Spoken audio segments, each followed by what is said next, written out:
MHWs occurs when the surface temperature of a particular region of the sea rises to 3 to 4 degrees Celsius above the average temperature for at least 5 days. MHWs का मतलब होता है heat waves.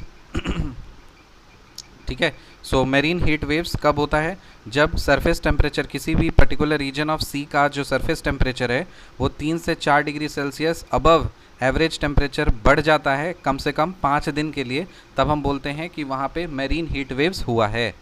L Nino has contributed to the occurrence of marine heat waves. क्या ये बात सही है? हाँ, एल नीनो जो है ना ये मेरीन हीट वेव्स में कॉन्ट्रीब्यूट करता है. Marine heat waves can last for weeks और इवन ईयर्स. जो मेरीन हीट वेव्स है वो कुछ वीक्स तक रहता है या फिर कुछ सालों तक रहता है. Marine heat waves can affect small areas of coast line और span multiple oceans. So marine heat waves जो है एक कोस्ट लाइन का स्मॉल एरिया को अफेक्ट करता है या फिर मल्टीपल ओशंस को भी अफेक्ट कर देता है.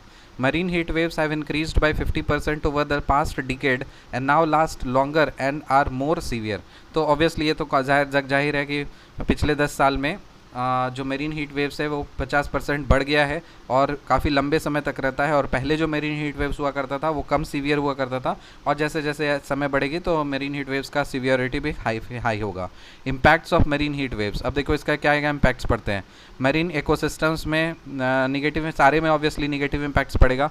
मरीन इकोसिस्टम्स में क्या होता है? Deaths of several marine species, alter their migration patterns, lead to coral bleaching and even impact weather pattern. सही बात.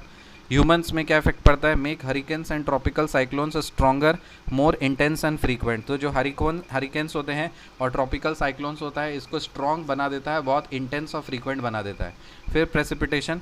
Due to their presence in the Bay of Bengal north west India received sufficient rainfall. तो precipitation होता है तो इसका एक अच्छा भी कारण है कि जो बे ऑफ बंगाल के में ये जो प्रेजेंट रहता है इसके कारण से जो नॉर्थ वेस्ट इंडिया वहाँ पे सफिशिएंट रेनफॉल होता है. तो इसका नेगेटिव इम्पैक्ट भी है, पॉजिटिव इम्पैक्ट भी है. तो नेगेटिव इम्पैक्ट तो ऑब्वियसली मरीन इकोसिस्टम्स को नेगेटिवली हैम्पर करेगा, ह्यूमंस को नेगेटिवली हैम्पर करेगा. लेकिन जो प्रेसिपिटेशन है वो पॉजिटिव इम्पैक्ट होता है कि बे ऑफ बंगाल में इसका प्रेजेंस होता है जिसके कारण से नॉर्थ वेस्ट इंडिया में सफिशिएंट रेनफॉल होता है. See you in the next video. Bye.